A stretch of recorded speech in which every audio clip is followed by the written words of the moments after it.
Le cochon et le loup qui voulaient ses chaussettes. Il était une fois, au cœur d'une ferme colorée entourée de fleurs et de pommiers, un petit cochon nommé Gaspard. Gaspard n'était pas un cochon comme les autres. Bien sûr, il aimait se rouler dans la boue et grignoter des épis de maïs.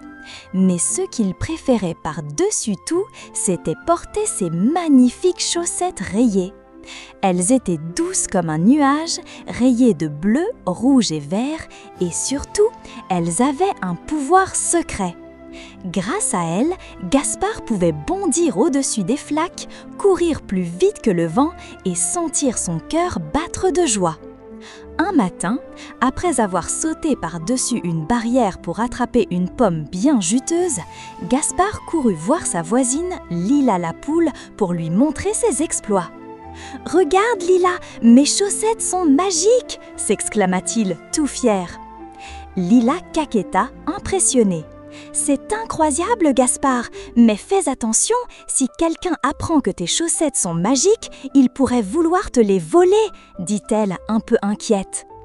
Gaspard éclata de rire. « Qui voudrait voler des chaussettes, voyons ?» dit-il, avec un petit grognement amusé. Mais non loin de là, derrière un buisson, deux yeux jaunes brillaient dans l'ombre. C'était Léonard le loup, un vieux loup rusé qui rôdait souvent autour de la ferme. En entendant la conversation, ses oreilles pointues se dressèrent. « Des chaussettes magiques !» murmura Léonard, le museau frémissant d'envie. « Avec ça, je deviendrai le plus rapide de la forêt. Je pourrais attraper tous ces animaux dodus. » Le soir même, Léonard rentra dans sa tanière, un grand terrier caché sous les racines d'un vieux chêne. Il fit les 100 pas, le regard brillant. « Il me faut ces chaussettes !» grogna-t-il, déterminé. « Mais comment faire pour les lui prendre ?» Pendant ce temps, Gaspard, tout essoufflé après une journée à courir dans les prés, s'installa près de sa maman sur un tas de paille bien moelleux. « Maman, tu sais, j'adore mes chaussettes !» dit-il avec un petit groin rassuré.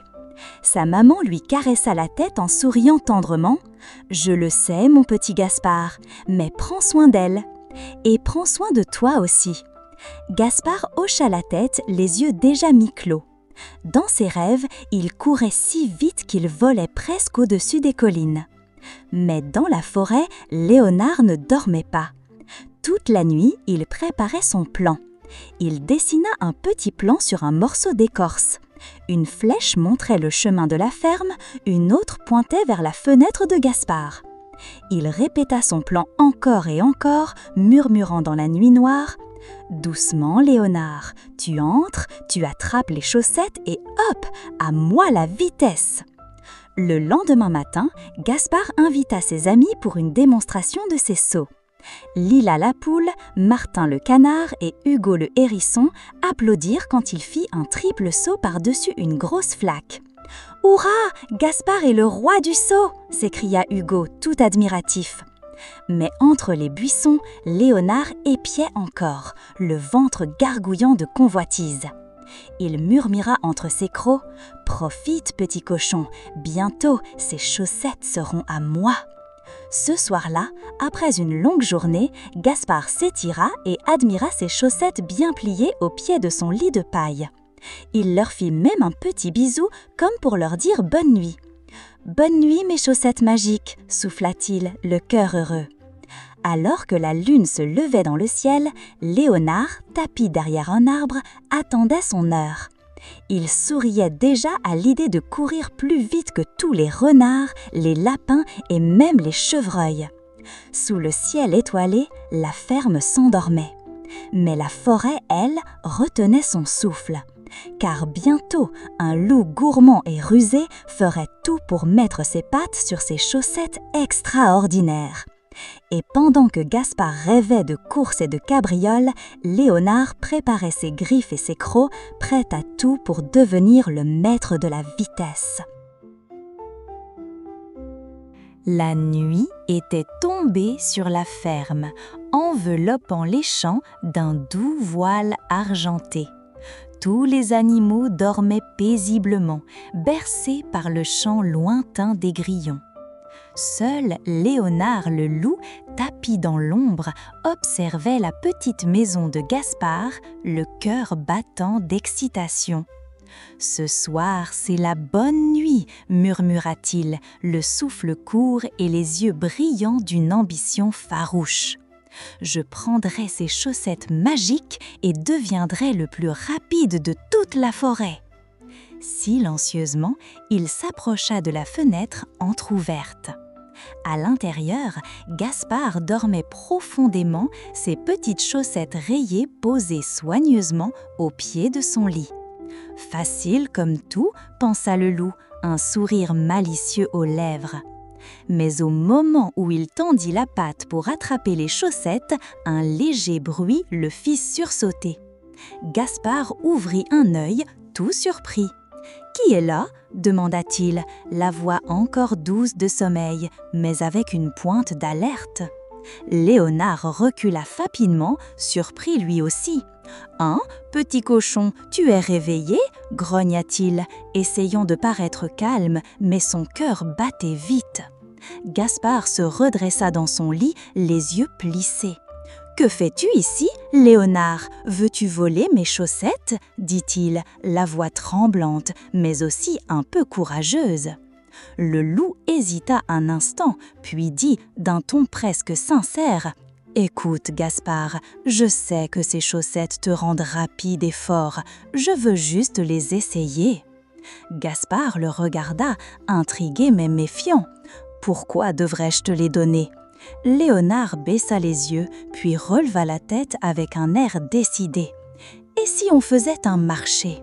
Une course, celui qui gagne garde les chaussettes. Qu'en dis-tu » Le petit cochon réfléchit un instant.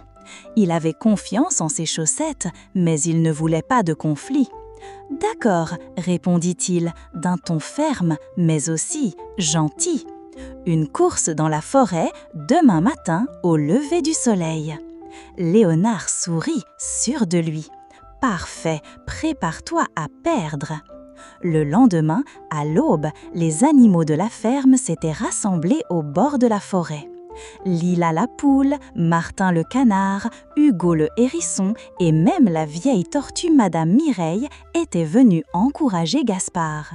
De l'autre côté, Léonard observait, sûr de son triomphe. « Que le meilleur gagne !» cria Lila en battant des ailes, tout excitée. Gaspard enfila ses chaussettes magiques, sentant leur douceur réconfortante.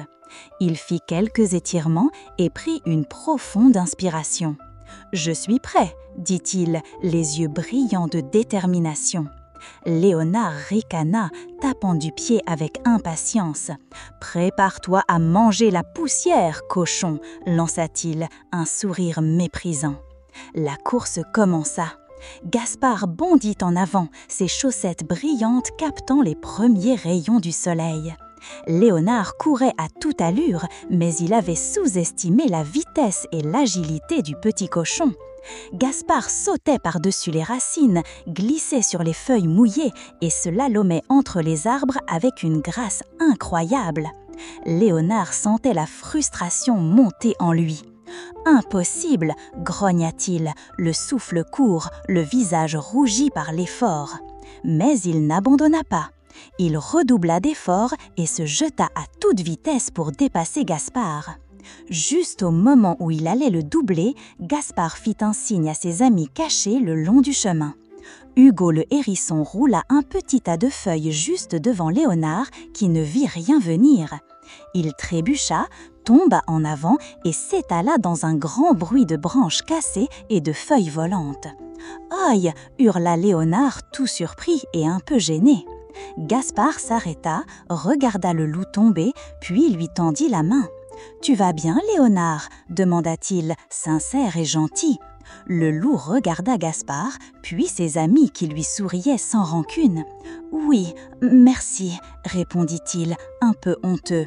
« Peut-être que j'ai voulu aller trop vite. » Gaspard sourit. « Ce n'est pas la vitesse qui compte, mais le cœur. » Les animaux applaudirent. Léonard, bien qu'un peu boueux et secoué, se releva en souriant lui aussi. « D'accord, d'accord, tu as gagné cette course, petit cochon. Tes chaussettes restent avec toi. » Depuis ce jour, Léonard ne chercha plus à voler quoi que ce soit. Il devint ami avec Gaspard et les autres animaux de la ferme. Parfois, ils organisaient même des courses où chacun apprenait à courir à son rythme avec joie et fair-play. Et Gaspard, il continua à porter ses chaussettes magiques, mais il sut désormais que la vraie magie venait de l'amitié, de la confiance et du partage. Morale de l'histoire, la véritable force ne vient pas des objets magiques, mais du courage, de la gentillesse et du respect des autres. Parfois, partager et faire preuve de fair-play est la plus grande des victoires.